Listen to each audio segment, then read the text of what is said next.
In this 3 on Your Side community watchdog report, they are considered some of the roughest areas of town, and they have the crime stats to back it up. Aggravated assault, robbery, murder, and some neighbors have had enough. News 3's Meredith hit the streets in our biggest crime hotspots, searching for answers. So Meredith, what neighborhoods are you talking about tonight?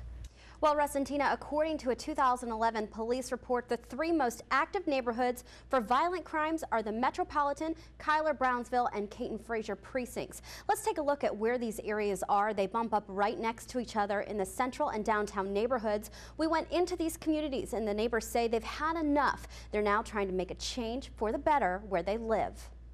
It's an unfortunate but all too common scenario in many areas of Savannah. This was the scene just a few weeks ago in the Cuyler Brownsville area when 2 people were gunned down in the street. Only 1 survived. I don't know what's going on in this community now, in the black community, why black on black crimes are so bad. It's just too bad, for anybody.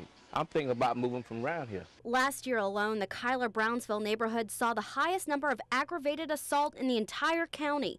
Combine that with the 2 homicides that occurred in 2011, and it ranks among the top neighborhoods for violent crimes. You can't walk up and down the street unless somebody either want to rob you or sell you some dope.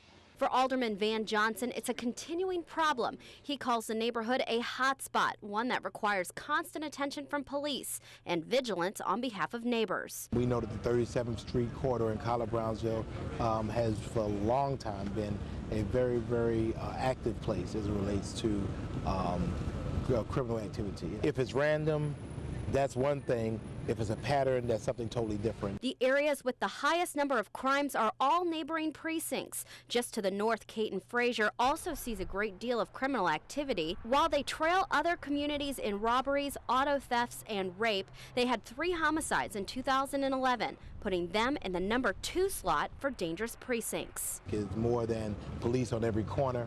It's really dealing with really complex personal issues.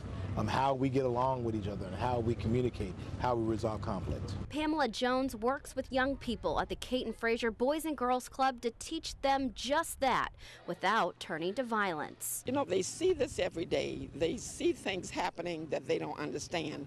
It's kind of like telling a child the sky is not blue when they say all I see is blue. So you have to show them different things. Seeing a great need in the Caton Frazier neighborhood, the Boys and Girls Club opened this location 6 years ago. Children enrolled in the program learn the importance of helping their neighbors and, more importantly, how to help themselves. Drug, alcohol, pregnancy prevention, smart leaders. A lot of that has to do not being involved in gangs and gang activity. So when a kid walks out of their door every day and they see certain things, in their minds are like, there is another way. Another way is exactly what GWENDOLYN FORTSON Waring is fighting for the residents in her neighborhood. The Metropolitan Precinct was #1 for violent crimes in Chatham County last year. Many residents here have records, and because it's hard to get jobs with felony convictions, they turn to illegal activities instead.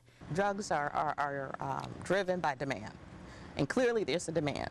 So there are 2 ways to address the drug issue. You either get rid of the drug boys, but there are always going to be people who replace them, or you deal with the demand. And the demand is substantial. We have a very high drug abuse problem. So, and it does sometimes support criminal activity. Waring says more of a police presence in Metropolitan would make a difference, but what is really needed is rehabilitation. In many cases, she says her residents are without options and don't know any other way. Superior Court has a great drug program, but we don't have a drug program for the misdemeanors. And that's where you find a lot of people fall through the cracks. We have got to get the prostitutes into mental health and rehabilitation while they're in jail for those 6-month periods. While these neighborhoods seem like they're in their darkest hours, those that are working to make a difference are hopeful that there is light at the end of the tunnel. We always talk about leadership and being a leader. The first person you lead is yourself. So once you are honest with yourself and are convinced of your skills and your strengths, you can go on to be a better person. There have been 20 homicides so far in 2012, just slightly behind where we were this time last year at 22 homicides. We reached out to police to see exactly what they're doing to combat crime in these neighborhoods, but were not granted an interview. For News 3, I'm Meredith Lay.